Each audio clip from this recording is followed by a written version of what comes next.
রাজ্য বিজেপির মুখপাত্র শ্রমিক ভট্টাচার্য বলেছেন, তৃণমূলের মধ্যেকার কলহ নিয়ে বিজেপির কোনো মাথা ব্যথা নেই। তবে দলনেত্রী মমতা বন্দ্যোপাধ্যায়ের সিদ্ধান্তকে প্রতিনিয়ত তার দলের মধ্যেই চ্যালেঞ্জ করা হচ্ছে। তাহলে ওরা একে অন্যের বিরুদ্ধে বিবৃতি দিচ্ছেন কেন? অতিরিক্ত শক্তি ক্ষয় কেন করছেন? নিজেদের সার্বিক ব্যর্থতা, দুর্নীতি, লুটকে ঢেকে রাখবার জন্য প্ল্যান করছেন এ ধরনের স্টেটমেন্ট, যাতে সংবাদ মাধ্যমে এগুলোই চলে আর অন্য কোনো বিষয় নিয়ে আলোচনা না হয়। তৃণমূলের এই নাটক দেখে মানুষ ক্লান্ত। এটা অত্যন্ত দুর্বল চিত্রনাট্য। তৃণমূলকে নব্য আদি বলে মানুষ দেখে না।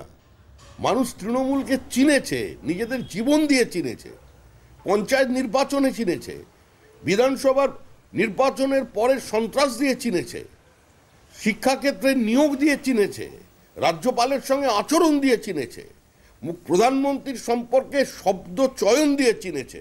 তৃণমূলকে মানুষ চেনে, বাংলা তৃণমূলকে প্রত্যাখ্যান করবে।